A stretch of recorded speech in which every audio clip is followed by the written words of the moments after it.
Добрый день, уважаемые дамы и господа. Мы вновь рады приветствовать вас в пространстве нашей системы.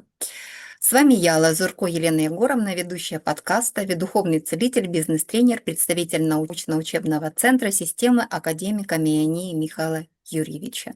Сегодня юбилейный 5-й подкаст, и мы продолжаем тему о будущем, а именно, каким будет общество будущего, во что действительно стоит верить и к чему имеет смысл стремиться. Эта тема, безусловно, важна для каждого человека. Почему?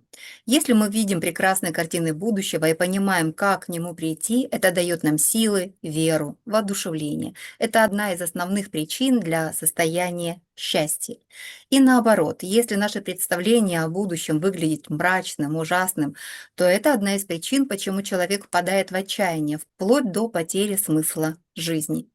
С другой стороны, изучение будущего – это одна из ключевых задач как для науки, так и для духовных учений. Ученые уже десятки лет говорят, что это один из самых важных вопросов, одна из самых важных задач для науки – получить четкие ответы на вопросы, каким должно быть будущее, какая может быть общая цель для людей и для нашей планеты в целом. Если же говорить об учениях, то они, как правило, говорят, что будущее прекрасно, но не для всех, а для определенной категории людей. В принципе, общество – это очень сложное понятие, и сказать, что будет все хорошо, для понимания будущего – это, конечно, бесконечно мало.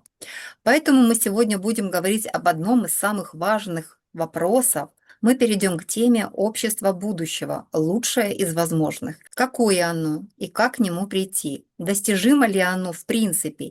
Или дальше все будет развиваться волнами? Рассвет, закат, построили, разрушили. Вероятнее всего, ответы на эти вопросы для большинства людей будут неожиданными. И это прекрасно, и есть повод для дискуссии. Дамы и господа, мы, в свою очередь, для раскрытия этой темы обращаемся к духовному учителю, руководителю нашего центра, академику, исследователю, человеку, чье имя давно ассоциируется с уникальными знаниями, с будущим и золотым веком, академику Миани Михаилу Юрьевичу. Уважаемый Михаил Юрьевич, добрый день.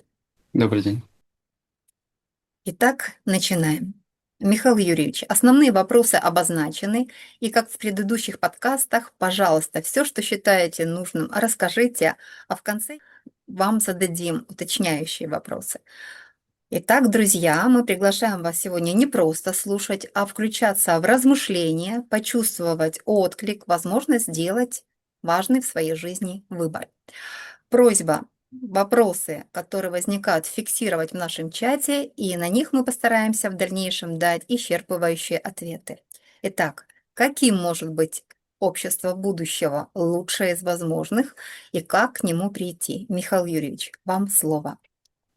Спасибо. Ну, надеюсь, я прекрасно понимаю, что эта тема огромная.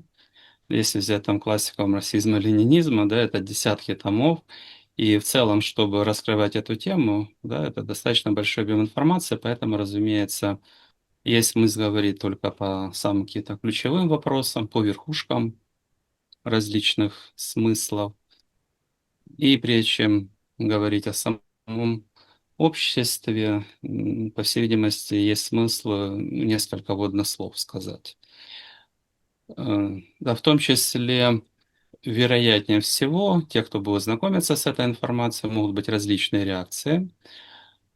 У кого-то может быть ощущение, это же так просто, это все ж понятно, что здесь нового, да? У кого-то, что не может быть, и ничего не понимаю, или там невозможно. И поэтому то, что мы будем рассматривать, желательно понимать, что кроме нашего направления, эту тему, вот в том виде, как мы ее представляем, никто не разрабатывает. Хотя мы выступали на различных площадках, да, и кто понимает, встречаем соответствующую поддержку, признание и все остальное. Но профессионально на данный момент, да, чтобы теория получила признание, нам еще нужно пройти достаточно большой путь. Поэтому в большинстве случаев все, что будет сегодня представлено, вы нигде больше не услышите. Это информация новая, и, конечно, для ее признания еще идти. Значит, несколько вводных слов. Разумеется, тема важная. Если немного добавить, то, наверное, все помнят какой-то, ну, по крайней мере, кто еще в Советском Союзе там учился, да? Кусочек стихотворения. Через 4 года здесь будет город-сад. Люди живут в невероятно тяжелых условиях, но понимание, ради чего они это делают, дает им силу. И они счастливы, несмотря ни на что. Да, это значение понимания, куда ты идешь, что ожидает. А с другой стороны, тоже не помню автора, рассказ. Успешный там человек, бизнесмен, приезжает на курорт, купается в море, играет в песочнице с девочкой, приходит в номер и стреляется. Почему?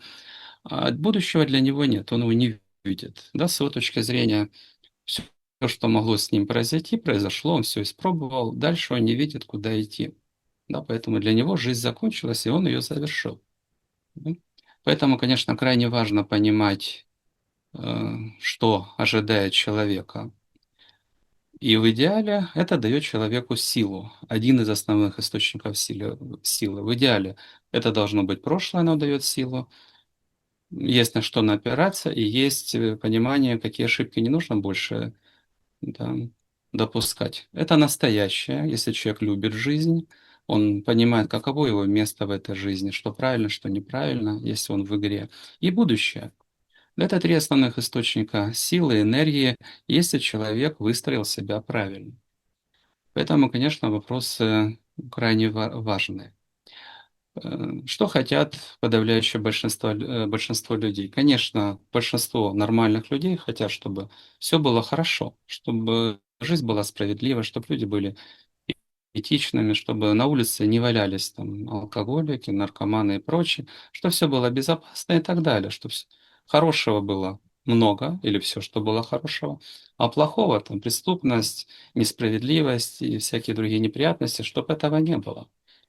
С одной стороны, вроде бы как бы понятная цель, но реализовать ее далеко не всегда просто. Что сейчас? Сейчас много и войн, много насилия, много несправедливости.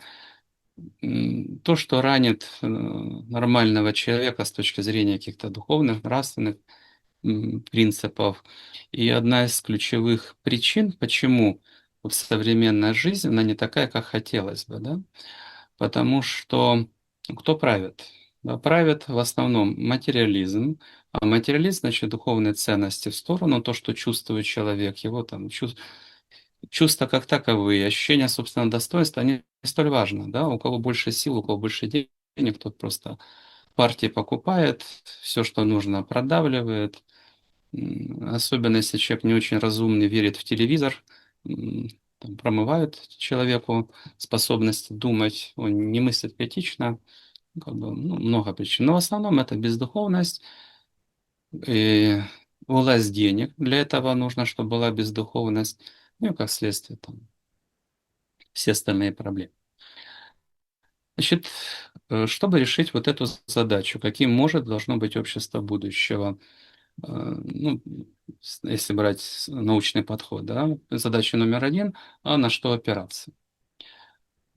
А, Когда мы начали изучать в свое время эти вопросы, то нам пришлось присмотреть огромное число всевозможных научных сфер и, конечно, переоценить отношение к прошлому, да, потому что каждая страна, как правило, ну, может быть, не все, мало кто так абсолютно честен, но в основном все говорят, что у нас все хорошо, а у них плохо. Мы правы, а они не правы, при этом готовы оправдывать все, что угодно.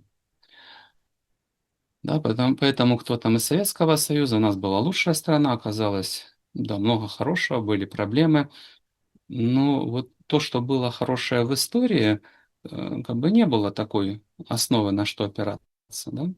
Если мы начинаем пересматривать историю, то есть взлеты, да, есть там, где были прекрасные достижения в самых различных сферах, в культуре, там, в философии, в науке там, и так далее.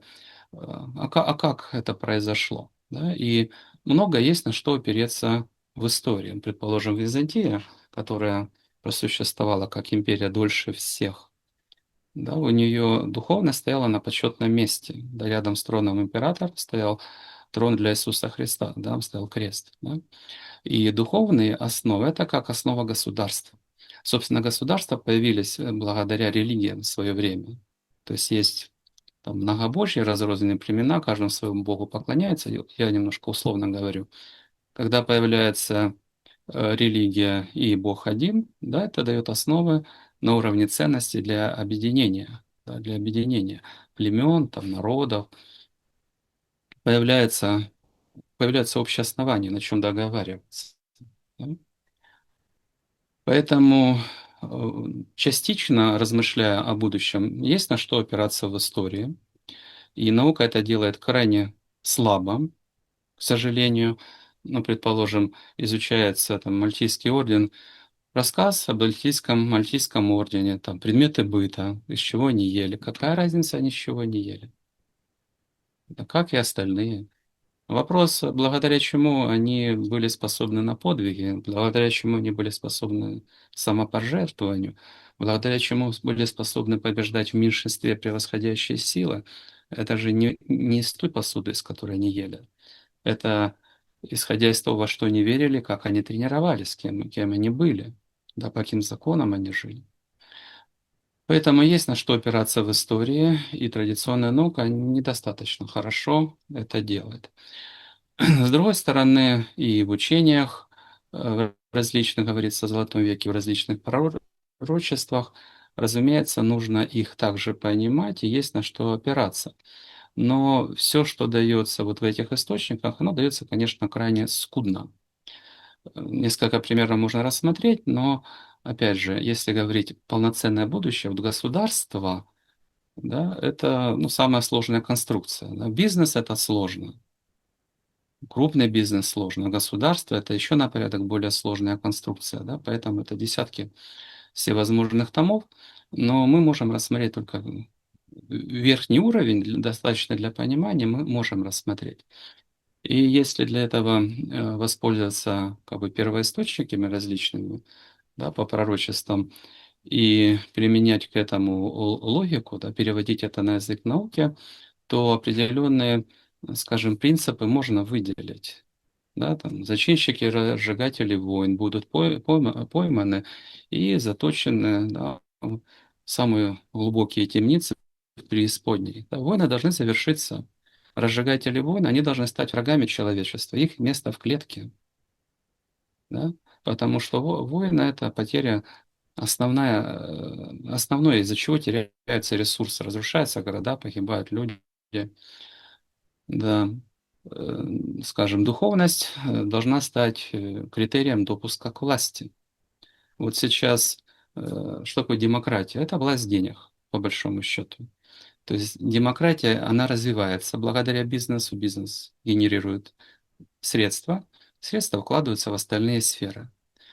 Но если бизнес управляет государством, он заинтересован прежде всего в собственной прибыли, а не в благе человека, то это большая проблема. Партии покупаются, суды там покупаются, и все остальные неприятности, надеюсь, тоже все знают. Поэтому что духовность должна стать критерием допуска к власти. У власти должны быть люди духовные, те, которые могут поставить цель служить своей стране. И все примеры вот за последние там, сотню лет, предположим, там Сингапур, предположим, Эмираты, там другие страны, даже один человек, если он искренне ставит цель, я хочу сделать свою страну преуспевающей, он может этот результат показать, да, и показатели там доходов на душу населения за 20 лет десятки раз могут вырасти. Из беднейшей страны, там, Сингапур, даже воды, песка нет, преступность, безграмотность, да, одной из самых процветающих стран. Если действительно есть такая цель.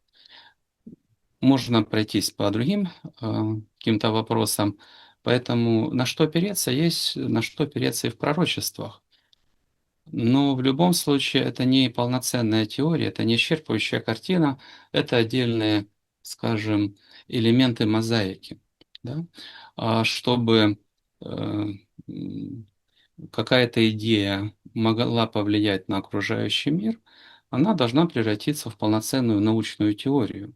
Если она получает признания науки, она может входить тогда спокойно в общество и запускать процесс изменения этого мира. Ну, еще, наверное, один вводный вопрос, а почему современная наука эту задачу не смогла решить, да? Потому что десятки лет написано обращение там, ведущих ученых мира, что это одна из самых важных и одна из самых сложных задач. Мгм. Поэтому почему наука не смогла решить? Сложная. Каким образом? Первое. Большинство современных ученых — это узкие специалисты. А общество — это сложная сфера, оно включает в себя там, образование, политику, все-все-все. Огромное число элементов. А узкие специалисты, ему тяжело охватывать много элементов. Это десятки различных сфер. Да? Поэтому, чтобы изучать эти вопросы, в свое время мы изучали десятки различных сфер знаний.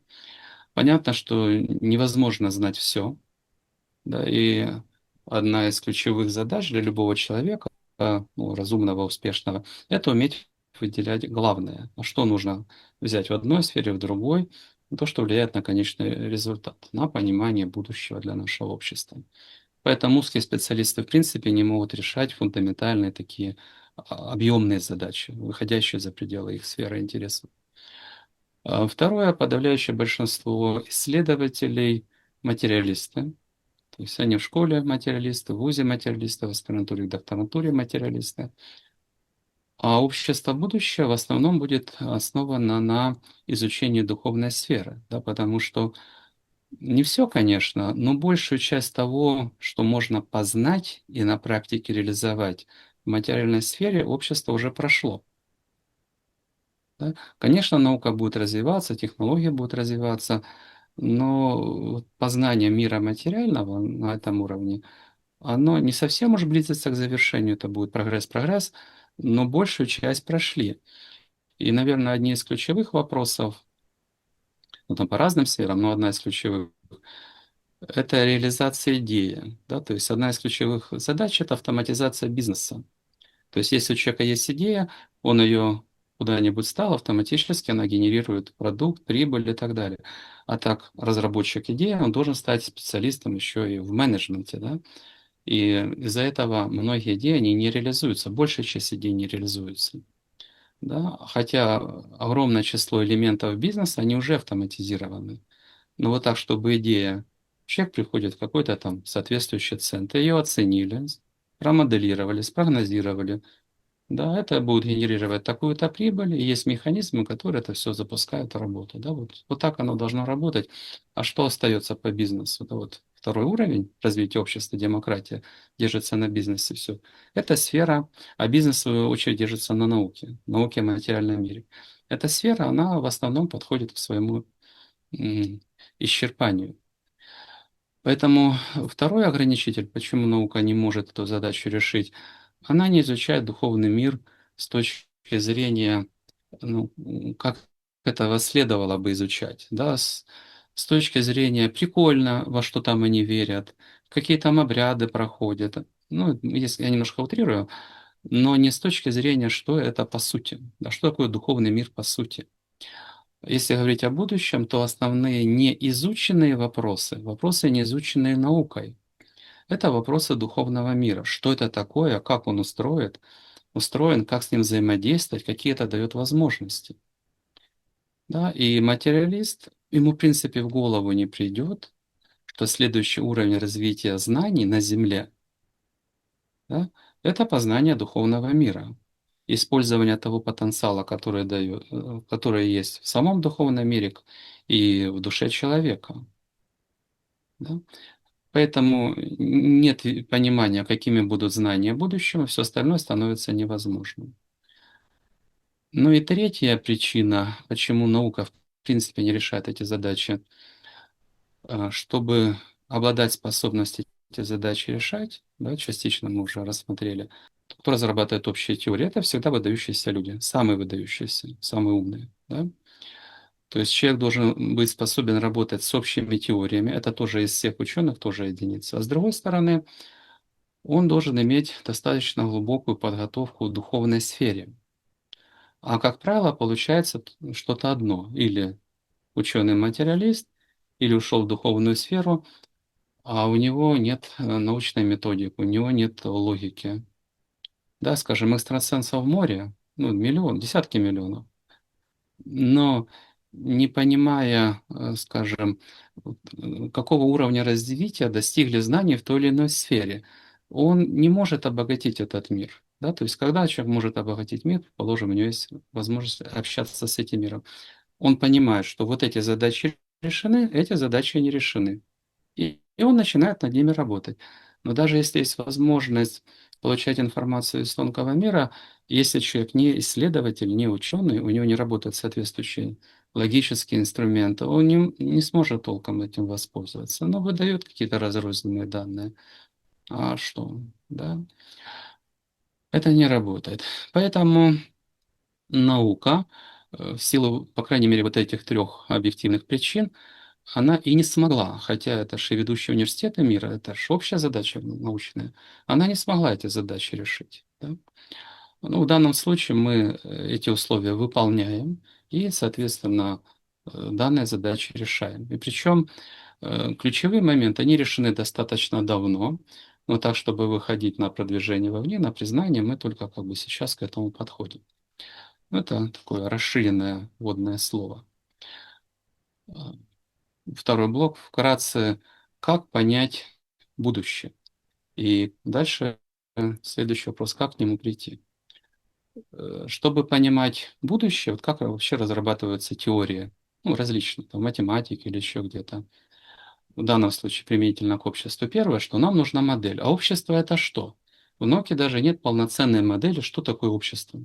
Так, чтобы она была исчерпывающая, да, охватывала все. Да? Что такое общество? Нам нужно понять, из каких элементов оно состоит, как они там взаимосвязаны. Дальше нужно задать вектор, а как общество изменяется. Да? То есть, с одной стороны, все элементы, они остаются на своих местах, но они приобретают другое качество. Ну, предположим, там мальчик или девочка. Да, еще не родился, ну, понятно, вот мальчик или девочка, да. Родился, женился, выходит на пенсию, все равно мальчик остается мальчиком, девочка девочкой, колесо остается колесом. Да, вот тогда, если время идет, а эти элементы на своих местах, нормальная модель. А если нужно подтасовывать, ну, неправильная модель. Поэтому нужно задать вектор развития и убедиться, что в прошлом подтверждается, в настоящем работает. И двигаясь по этому вектору вверх, мы можем, ну, можно сказать, и достаточно легко. На самом деле легко это, когда у человека есть более-менее полноценная картина мира, да, тогда легко по этой картине двигаться по дорогам, которые человек видит. А если картины нет, и дороги, направления не видны, правила непонятны, двигаться тяжело. Поэтому модель, вектора развития, и тогда можно в будущее заглядывать. Первый вопрос тогда, самый важный по теории, модель. Она будет выглядеть достаточно просто, потому что вот в информационных различных системах как бы эти элементы присутствуют. Но на самом деле этой модели в обществе нет. Иначе бы она привела бы к изменению многих приоритетов. Сама модель состоит из чего? Первое, с чего все начинается, это знание. Да, вот все остальное следует из знаний. Да, если знания не превышают там, основной инструмент это дубина, все общество будет выглядеть таким. Если это там нанокомпьютеры какие-то, это совершенно другое общество. Да? А из тех знаний, которыми обладает общество, следует, чему оно может научить человека. Или он ходит в шкурах и там лексикон «гы», да, или у известных людей десятки, там, сотни тысяч словарный запас. Да?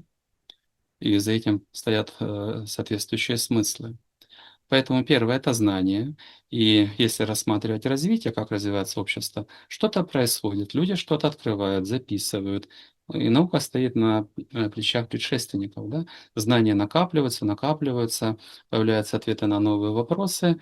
И вот эти знания, они определяют э, второй элемент общества, каким будет человек, чему общество способно его научить. Да? Что человек способен. А в зависимости от того, Что это за человек? Третий элемент общества – это взаимодействие. Да, в какие взаимоотношения он вступает? Межличностные, там, дружеские, организации, предприятия, государственные, межгосударственные. Это все система взаимоотношений. Знания программы, люди, объекты, процессы, да, это объекты плюс связи между ними. Вся эта конструкция работает, и мы получаем результат. Результат – это города, улицы, там, все, что мы видим, все, чем мы пользуемся. Да? И вот этот результат, условия жизни, они или способствуют развитию процветания знаний человека и всех процессов, или наоборот угнетают. Да? То есть модель в первом приближении выглядит вот так. В самом первом приближении. Дальше там подробности, каждый элемент, из чего он состоит, как он устроен, как он влияет. Ну, по крайней мере, знание программы, люди, объекты, связи между ними, процессы задают. Работа процессов – это все, чем мы можем воспользоваться. В каждом из этих элементов, предположим, там, да, вот процессы, да, организация власти, огромнейшее число вопросов, но мы выделим только некоторые ключевые, чтобы сформировать понимание. Да? Вот такая-то модель. Мы включаем уровни развития. То есть что? Если идет рост сложностей, возможностей, силы, там, достижения, это развитие. Если идет деградация, это что? Когда все идет в противоположную сторону. Силы меньше, радости меньше и так далее. Один вектор развития – это уровни, возможности. Ну, опять же, дубина, лук, ружье, пушка, ракета, лазерный луч. Да? Одно – это развитие знаний. Значит, нам нужно посмотреть по всем составляющим. Знание человек, ну, общество, все процессы, результаты вот, по развитию, как они идут. Второй вектор развития – это позитивность. От тирании до супер классных периодов жизни общества, да, периода его расцвета. А если в будущем, то как бы такая традиционная терминология – золотой век. Да? Одно – это вверх-вниз возможности, другое – вправо-влево, негатив-позитив. И как эта модель выглядит? Ну, по прошлому, может быть, менее интересно. Ну, когда появилось общество как таковое из племен, появилась религия. Религия идет через откровение. Да, то есть человек получает готовые знания, он или его ученики записывают, и это живет тысячи лет. Да, это ответы на самые важные вопросы. И основатели вот этих учений, одни из самых выдающихся людей, философов, да, мессии, самые уважаемые, почитаемые по праву. То есть они запускают процессы, которые существуют тысячи лет, 90% бизнесов и больше исчезают в течение первого года. Да? Но остальные по ходу выживают единицы. Монархия основана на религии. Да? Основной труд. Работаем руками, с мотыгой или там с напильником, с чем-то, ремесленники. Власть – единоличное правление. Ну, самая простая. Да, а как организовать власть? Вот Богом помазанный человек и по наследству передает. Ну, если совсем уж не справляются, его свергли, следующего поставили. Да? Самая простая власть. Потому что во многих случаях демократия – это большой бардак, большой базар. Не всегда, но, к сожалению, со своими минусами. Да? Работает вот так. Следующий уровень, все, надеюсь, помнят историю, начала развиваться наука. Наука создает различные там открытия, изобретения. Чтобы вот эти изобретения можно было бы воплотить в жизнь, нужен новый класс бизнесмена, которые очень быстро могут взять идею и ее реализовать, получить прибыль, да, и обогатить таким образом общество. И для того, чтобы бизнес мог работать и свободно развиваться, чтобы можно было принимать очень много самых разных решений быстро и свободно, не обращаясь к монарху или там, к князю или еще кому-либо, условия должны поменяться. Да? Поэтому демократия, она дает свободу. Свободу предпринимательства, свободу там, труда и так далее. Да? Основные фигуры здесь кто? Это бизнесмены, потому что да хоть один, хоть 100, хоть 1000 рабочих, они не могут организовать процесс. Ну, управленцы. Это действительно ценные люди. Но в плохом варианте демократия вырождается во власть денег. Да? Называется власть народа, по факту, кто партию купил, кто СМИ владеет, кто, у кого лучшие адвокаты, ну, тот и выигрывает. Да? Поэтому э, монархия – это первый уровень знаний, первый уровень труда, первый уровень организации власти, ну и первый уровень жизни. Демократия, второй уровень знаний – это наука. То есть здесь работают профессионально механизмы, ну, сложные, интересные, классные. $1, вложенный в науку, дает $10 прибыли, ну, если это как бы эффективная страна. Да? Поэтому наука отодвигает религию в сторону, вместе с религией отодвигает нравственные ценности, говорит, порог заходи. Да? Знание, наука. Основной, кто определяет развитие общества, ну, это предприниматели, специалисты высокого класса. Да? Сложная умственная работа. Власть – это демократия, выборы. Ну, уже механизмы более сложные. И задача увидеть, а что же ожидает дальше. Да, для этого нужно двигаться по уровням развития вверх. По первому направлению, по знаниям. В двух словах мы сказали, да, материальная сфера будет развиваться и все возможных успехов, потому что, ну, классно, часы классно, телефоны, смартфоны, компьютеры, все остальное классно. Но самое неизученное и то, что находится рядом, и то, что для будущего дает основные возможности, это понимание духовного мира. Да, потому что, ну, предположим, наши специалисты, у человека есть способности, он просто видит причину проблем, причину боли. А если врач он этой причины не видит, он может активизировать силы организма и компенсировать какую-то аналитическую проблему или проблему на уровне программ там, или каких-то воздействий, но он не устраняет первопричину. А, Человек легко может устранить первопричину, и его возможности помогать людям по здоровью, по психоэмоциональным каким-то вопросам или по судьбе. Да, карма подписала такое-то решение. Да? Решение прописано это в таких-то эгрегорах, в таких-то силах. Выполнить и доложить. Но как может человек повлиять на это, если он не имеет доступа к этой информации? Да? Поэтому возможности по влиянию на человека, по влиянию на судьбу, по технологиям. Да, ведь в глубине материи, опять же, будет энергия. Ну, что сейчас современная наука. Есть какое-то там ядро атома, да, есть электрон, он как бешеный, ненормальный. Точно его ударили с детства по голове. И он там вращается, там, еще как-то вокруг себя должен вращаться. Он вообще не вращается. Это энергетические цепочки, он удерживается этими цепочками, колеблется. И когда есть понимание, что для новой физики появляется основание, то это, в принципе, меняет представление о многих процессах и дает возможности для новых технологий. Да? То есть, когда наука начинает изучать энергию и ее механизмы, то да, через столько-то десятков лет автомобилям будет дешевле летать над землей, да, не затрачивая энергию на дополнительное трение, если вот связи гравитационные перерезаются, чем ехать на колесиках. А это как бы огромная экономия ресурсов, это совсем другой мир, но это же будет касаться и других технологий, да, многих других технологий. Поэтому основные знания – это знания о духовном мире. И когда то есть, что такое энергия, как человек устроен, как душа, да, как энергосистема, как он устроен, как устроен тонкий мир, как они взаимодействуют, да. Когда многие вопросы, там, перевоплощения, все остальное, работоспособностей, они будут изучены, они становятся доступными, то вот эти новые знания о духовном мире сейчас в науке, они только пробивают свой путь, да, это там трансперсональные всевозможные науки, там парапсихологические ассоциации существуют, да, там порядка сотни лет, но они тоже как бы не без особого бюджета, да, хотя там закрытые лаборатории изучают в интересах там разведки, да, как это работает. Но в любом случае, следующий уровень знаний – это знание о духовном мире.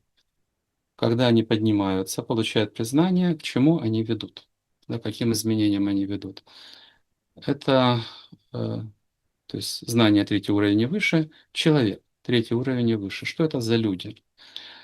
Если взять сейчас массу, большинство людей, они ради денег и материальных ценностей, да. Ну, большая часть вообще просто выживает с трудом, но они, в принципе, на общество никак не влияют, да. Они заняты, им нужно с утра до вечера работать, потом кушать, потом лечиться, все. А люди, которые влияют на мир, это или специалисты высокого класса, и дальше по иерархии вверх, у кого есть право голоса, да. Э, И вот что произойдет в будущем?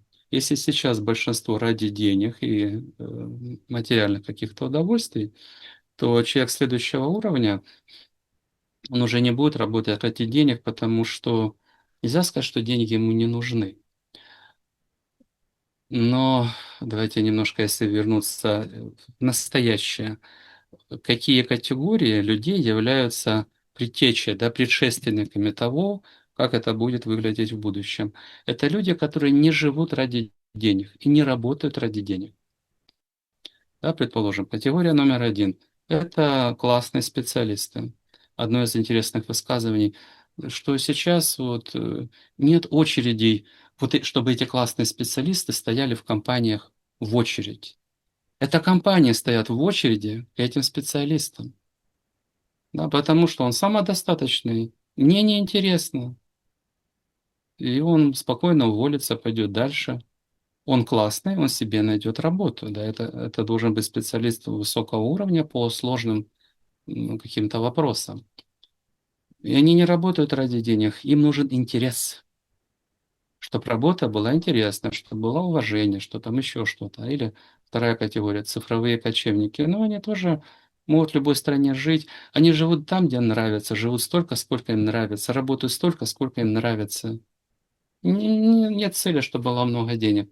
Есть цель, жизнь должна быть интересной, да? Она должна давать радость. Да? Частично там силовые структуры, не те, кто входит ради коррупции, да, ради денег, а те, у кого это призвание, да, чтобы испытывать настоящие ощущения, да, чтобы люди были рядом настоящие, чтобы действительно там да, все гудело, кровь играла. Люди, которые не ради денег. Да? Когда там, может быть, какие-то другие категории, ну, это еще одна категория, предположим, иногда к нам тоже заходили на занятия. Человек говорит, да, у меня нет личных проблем. Я хочу, чтобы наша страна была лучше. Да? То есть люди, которые не живут ради денег, им нужно вот то, что я чувствую. И сейчас в большинстве случаев у этих людей нет доступа к информации духовной высокого уровня. Да? Они не осознают в полной мере, какие возможности это дает. Да? Потому что вот, ну, самое главное, что нужно вынести из знания о духовном мире. Да, это законы, при каких условиях сознание будет работать максимально эффективно, энергии будет море. Как выстроить себя по сути на уровне программ, ценностей, да, на уровне убеждений. Законы. Это энергия, потому что она дает все, и ощущение, и силу, работоспособность, здоровье, долголетие. Как выйти на максимально большую энергию. Да, закон, чтобы и счастливым, и успешным. Энергия, чтобы была сила, да, наслаждение, покровительство свыше. Да, потому что человек предполагает, Бог располагает. Да? И вот люди, когда они это понимают, они начинают это ценить, и они начинают за это сражаться. И те, кто во многом это реализует, ну, предположим, каким влиянием обладает большая часть людей? Никаким. Даже на домашнюю кошку они влиянием не обладают. Да? Не то, что собой управлять. А если взять историю, то, скажем, первые там апостолы по христианству, люди, они понимают, что для многих из них финал будет печальный, да, потому что там 300-400 лет преследовали, уничтожали христианство. Но люди обладали таким влиянием, да, вот состояние проводника, состояние веры, что там, тысячи человек с одной проповеди принимали христианство с риском для жизни. Да? То есть человек, который реализует в себе духовные законы, становится, получает способность управлять энергией, он становится тем, кто обладает максимальным влиянием, да, тем, за которым идут другие. И вот эти люди, те, кто обладает максимальным влиянием, это новая элита, те, кто ставит цель и достигает вот этого состояния, что у меня энергия моря, классно, это новый класс. Люди, для которых главное не деньги, а главное состояние души, и я живу как? Я живу достойно, или там паршивый я шакал, бензин там с чем-то смешал, да? Да, вот что это за люди? Их нельзя обмануть, потому что они могут общаться с тонким миром. Их нельзя купить, да, потому что они четко для себя определились, как там, опять же, по Библии, если не ошибаюсь. Да, не бойся убивающих твое тело, потому что если твоя душа чиста, с ней ничего не случится, да, и ты бессмертен. Но бойся тех, кто отравляет твою душу, да, разлагает ее. Бойся тех, кто лишает тебя бессмертия. Человек определился, и для него, ну что деньги, ну он может их зарабатывать, а вот заслужить, чтобы это было максимально сильное состояние, здесь нужно постараться. И эти люди за это будущее сражаются, и они могут поставить цель, да, вот у нас хорошо, у нас есть лидер, нам хорошо, а вокруг нехорошо. Они могут поставить цель, она будет и честной, и благородной, сделать этот мир лучше, да. И лично для себя они хотят, чтобы мир был лучше, да. Но только такие люди, они могут принести максимум пользы для нашего общества. Вернемся к началу, то есть знание. Принципиально новый уровень — это знание о духовном мире, о душе, о судьбе, о законах, о перевоплощениях, о предназначении человека и так далее. Дают основания для того, чтобы сформировался новый человек. И есть люди, которые к этому уже близки, у них эта потребность в той или иной мере уже есть. Да? Поэтому знания дают основания для того, чтобы формировался новый человек, новые люди, опять же, тогда, когда их будет достаточно, да, потому что один в поле не воин. Но когда их достаточно много, и они будут обладать достаточным влиянием, и влиянием, и положением, и ресурсом, да, и позитивным примером. Вот в свое время по рыцарям от некоторых орденов говорили, что они стали новым нравственным ориентиром. Да, вот каким должен быть человек? Абсолютно бесстрашным, абсолютно безупречным. Или там заходит какой-то там орден на какую-то территорию, все, на этой территории прекращаются грабежи, разбои. Каждый знает, если он тронет там рыцаря такого-то ордена, он не сможет скрыться ни на земле, ни на небе. Его найдут и накажут. Да? Поэтому заходит все идеальный порядок, и одна из основ для рыцарей была, ты должен себя вести, рыцарь орденов, да, таким образом, чтобы все остальные, глядя на тебя, хотели следовать твоему примеру. Поэтому одно из направлений развития христианства — это личный пример, да, это поведение человека, взаимоотношения внутри коллектива. И люди смотрели, ну, я тоже так хочу. Да? Поэтому при достижении определенных условиях вот эти люди, они станут притягательной силой. Да? Развитие же невозможно остановить. Есть развитие знаний, есть уровни развития человека. Первый уровень — работа руками, второй уровень — работа головой, предприниматели, сложной профессии. Третий уровень — это как раз работа с внутренним миром и работа с энергией. Да, это совершенно другое качество. Первый уровень — берешь лопату и бросаешь, ну я утрирую. Второй уровень — считаешь, управляешь. А третий уровень — посмотри внутрь себя, это сложнее. И научись управлять внутренним миром, своей энергией, перестраивать себя. Да? И это лидеры. И люди к ним тянутся не потому, что им платят, хотя могут платить, могут не платить, не столь важно, а потому что это личность, это человек, у которого можно учиться, он надежный, честный и так далее. Есть и следующие, более высокие ступени развития, да, вот, скажем, самые высокие мессии, да, они влияют на общество в целом, на историю. Тысячи лет прошло, христианство существует, ну, там, другие религии, кто-то побольше, кто поменьше. Да, поэтому создание нового класса и новой элиты э, позволит им поставить цель сделать мир лучше. Да, фактически от того, что есть, демократия второй уровень, перейти шаг за шагом к золотому веку.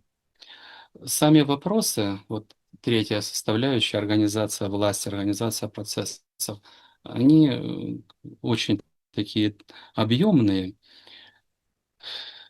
Там парламенты должны по-другому выбираться, партии не должны как ну, там, подснежники перед выборами, появились их куча, там больше 100 партий, потом исчезли, как будто косой выкосили, ну, много всякого, вы знаете. Основной вопрос по организации власти, кто у власти? Кому принадлежит власть? Если это вот как бы современная во многом политика, шестерочки, пришел, ушел, наняли одного, убрали другого, артиста у власти, да, временщики. Да? А что было в монархии? У нее есть плюсы и минусы. Вот есть аристократия, это титулы определенные, и они ответственные. Они служители, да, все там клятву дают преданности и служения. Все, они отвечают за государство. Должен быть сформирован новый класс. Это класс должен быть служителей. В него попасть должно быть ой как непросто. Это должны быть лучшие из лучших. Да? Поэтому какой путь должен проходить человек? Но не должен. Там стоял, пирожки продавал, и тут он депутат или министр. Вчера закончил институт, а сегодня министр или советник министра. Да? Это все ну, такие извращения в извращенной степени. Да, человек должен проходить очень серьезный путь, требования отбора. И у власти должны быть самые лучшие, если ты вошел во власть, ты дал, ну, как офицер, дал присягу, ты служишь стране, ты живешь по суровым законам, да, где доверены там секреты, управление ресурсами. И здесь очень много вопросов, но основное, чтобы у власти были люди максимально высокого качества, чтобы не они, да, не власть служила олигархам, а все остальное было подконтрольно вот этим людям. Да? Здесь много вопросов, как взаимодействовать с обществом, чтобы общество могло влиять, отзывать там, и так далее. Но примерно половина всех вопросов, кто у власти. Потому что вначале мы говорили, даже один человек, если он действительно искренне заинтересован сделать свою страну процветающую, он это делает. Он решает задачу, как добраться на вершину, или он дойдет демократическим путем, как в Сингапуре, или он по наследству пришел, и у него есть возможность, он все перестраивает, и делает страну процветающей. И если это будет класс, в который действительно профессионально подбираются люди лучшие из лучших, то отдача вот от такой власти, она будет несоизмеримо выше. Поэтому основные вопросы, кого карьерный план, да, вот что должен пройти человек, чтобы иметь право претендовать на власть, да, как должны работать механизмы отбора и как должны работать вот законы по отношению к этим людям. И суть этих законов должна быть такова, должны быть созданы все условия, что человек, он служит своей стране. И у него не может быть каких-либо таких уводящих в сторону мотивов. Ну, как рыцари ордена. Дал клятву, все, ты служишь, вот магистр, и все наилучшим образом. Если нужно, готов там, за магистра умереть. Да? Это самое важное. Ну и дальше уже жизнь какая. Ну, вот фактически все самое лучшее, что вы знаете, оно будет в этом мире на физическом уровне, плюс новые технологии, плюс сама жизнь. Это не только то, что материальное мы видим. А верхушка общества — это люди, которые общаются с тонким миром. Они видят энергию, да, взаимодействуют с ней. Это взаимодействие мира физического и мира духовного. И все работает на конечный результат. Максимальная энергия, максимальный позитив, максимум сила, наслаждения, всего лучшего. Да? То есть должен стоять человек, и чтобы его потенциал был полностью раскрыт, наиболее полно реализован. И здесь все влияет. Образование, законы, правители, взаимоотношения, традиции, города, музыка, все. Да? Да, вот задача, которая будет решаться, все учесть и создать вот наиболее эффективную среду для раскрытия потенциала человека, и чтобы этот потенциал максимально был реализован. Это в целом картинка. Если немного перестроить, третий уровень, четвертый, чем принципиально отличается? Третий уровень. Самые важные задачи. Кто у власти? У власти должны быть лучшие из лучших служители. Не деньги зарабатывать, не олигарху отрабатывать, не клану своему отрабатывать, не своей семье, не своему карману. Ты служишь стране. Ну, в идеале стране и Богу. Да? Поэтому кто должен быть у власти? И эти люди все социально-экономические вопросы могут достаточно легко решить. Ну, на данный момент примеров в море, даже в современном обществе. Вторая задача, чтобы мы могли перейти на третий уровень развития общества, это решение духовно-нравственных вопросов. Решение, как в лучшие времена, половина школьной программы– это воспитание, это формирование личности. Да. Как жить, ради чего жить, это этичность, уважение, долг и так далее. Да. То есть человека обучают социальным предметам, но не обучают цели жизни, дружба, карьера, успех, как быть настоящим, счастливым, сильным. Ну, не обучают. А это нужно каждому. Вот этому нужно обучать в школе. И если задан четкий стандарт, каким должен быть человек, и программа обучает, каким должен быть человек, то большая часть духовно-нравственных проблем тоже исчезает. Там по этике, по преступности, по коррупции и так далее. И тогда третья задача, которая может быть решена, это шаг за шагом, чтобы все законы социальные перешли в соответствие с законами духовными. Да, и шаг за шагом зло исчезает. Ах, печально оборачивается, говорит, ну ладно, я постараюсь вернуться, если получится. Да? Все, да? Это третий уровень. А четвертый уровень развития общества, то есть если в третье духовное возрождение общества, четвертый уровень иерархия света, это фактически логическое развитие процессов. Вот, скажем, что такое Евросоюз? Было много стран, они объединились. Это создало принципиально новые возможности. Да? Препонов меньше там, для перемещения, для бизнеса, границы и так далее. В конечном итоге, если духовное возрождение– это ряд стран, они перешли, да, на эти рельсы. А иерархия света, когда большая часть стран перешли, и они выходят на такое глобальное взаимодействие. Не то, что сейчас, да, кто кого, а найти вот идеальный баланс интересов, баланс сил, как сделать общество гармоничным, да, то есть иерархия света– это единый закон, единые ценности, единый закон, единая власть, ну, можно сказать, что почти что один паспорт, да, пожалуйста, мир становится понятнее и дает на порядке больше возможностей. Каждая граница, ну, она что-то защищает, и чего-то она, конечно, лишает. Поэтому, если в первом приближении, то картинка выглядит таким образом. Знания, новые знания о духовном мире автоматически призывают в жизни новых людей, они формируют новую систему взаимодействий. Да?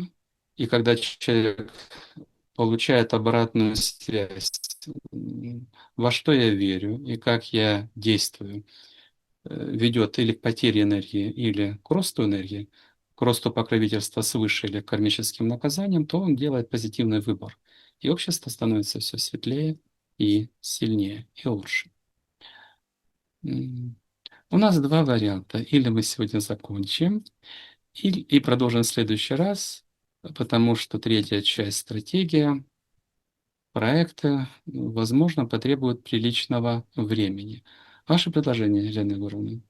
Я предлагаю продолжить, сделать часть номер 2. Это будет очень важно, потому что там очень глубокие темы, и хочется и по предыдущим частям задать вопросы и расширить информацию так, чтобы прям прочувствовать. И, конечно, очень важно и полезно будет узнать, какой пройден путь вами, системой, какие существуют предложения обществу, миру, конкретному человеку. Поэтому предлагаю сделать часть номер 2, все, что связано с обществом, как к нему идти, какое оно может быть, перенести на следующий подкаст. Спасибо. Тогда прощаемся.